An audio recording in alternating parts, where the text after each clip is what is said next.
So for the solution for this one, the solution we're starting with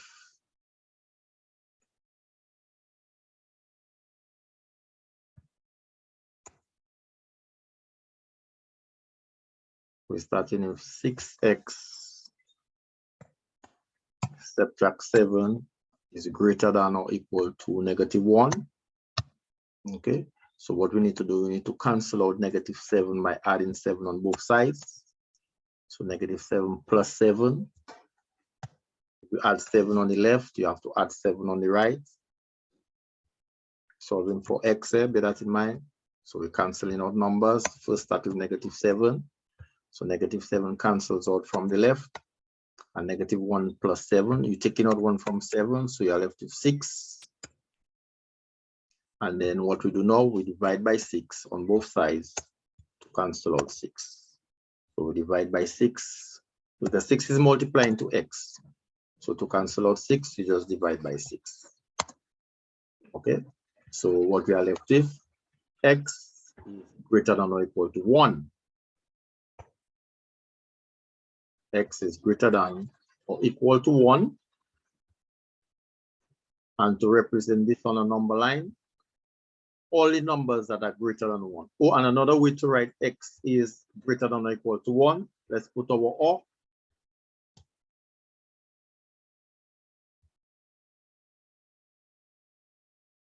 So if I want the number 1 to be on the left side of x, and I still want to communicate x is greater than or equal to 1, here it is. X is greater than or equal to 1. Okay, so those two inequations are communicating the same information. And what we're going to do now is to represent it on a number line. So here's our number line. We can use this number line.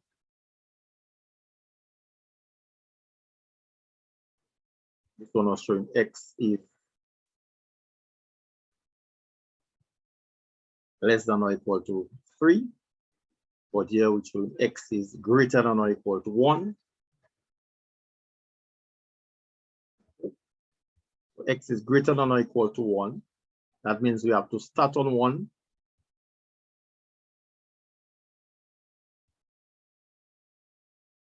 And all the numbers that are greater than it, all the numbers that are greater than 1.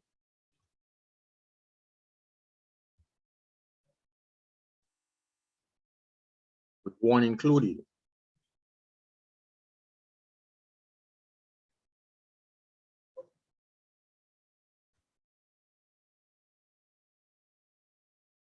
So put the circle on 1, it has to be shaded, and the arrow have to indicate all the numbers that are greater than 1. Numbers are what? Numbers like 2, numbers like 5, all these numbers are greater than or equal to 1. Okay, so here you have it. Okay, and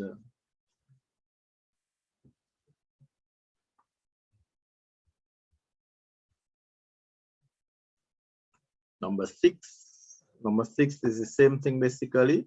You are basically solving for x. So let's do number 6, part A.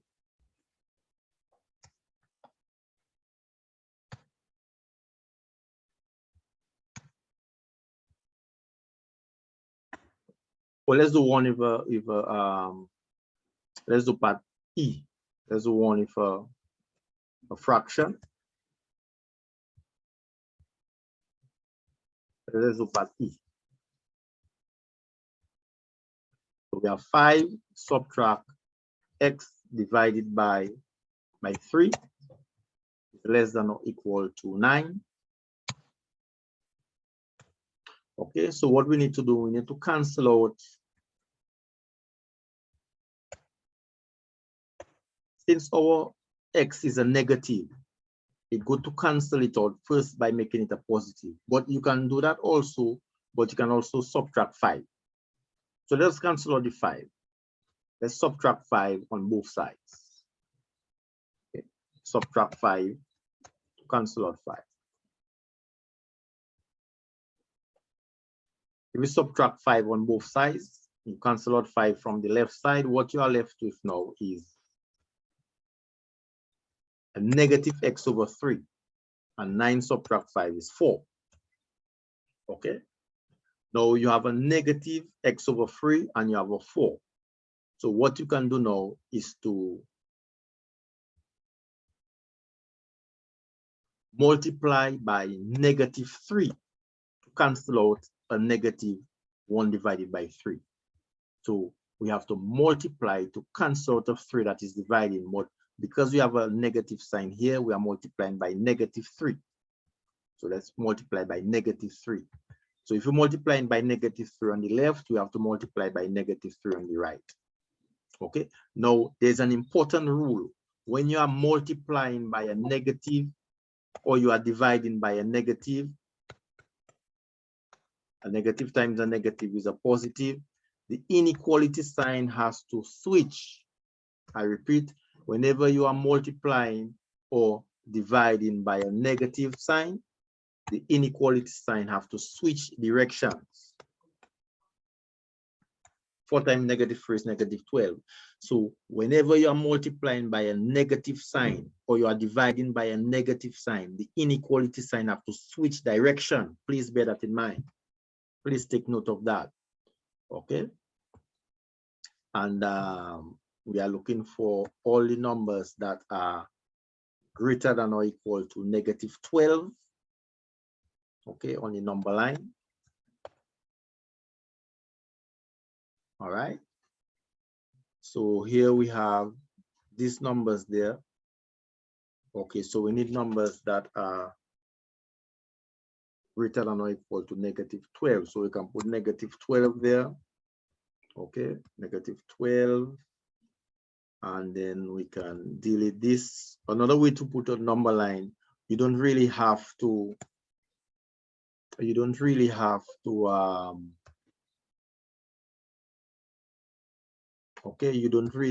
to put all the numbers on the number line. Okay, you don't have to put all the numbers on the number line. Okay, once 0 is there and the number that is involved, okay, so we're talking about negative 12. Negative 12 is there and 0 is there. So the circle now will go above negative 12. And because the circle is, because there's an equal sign, so the circle have to be shaded. And all the numbers that are greater than negative 12, numbers like 5, numbers like 2, they are all in that direction. Put this to 0. And here you have it. So always remember, let's take a note of that. Whenever you are multiplying or dividing by a negative number, switch the direction of the inequality sign. All right, so always bear that in mind. Okay, this is very important. Only for multiplying and dividing. And that's why we have to do it here, because we have to cancel out the negative sign, the 3 and the negative sign. So we have to multiply by negative 3. So the inequality sign have to switch directions. And then 4 times 3, negative 3 is negative 12. All the numbers that are greater than negative 12. Okay. And here it is represented on the number line.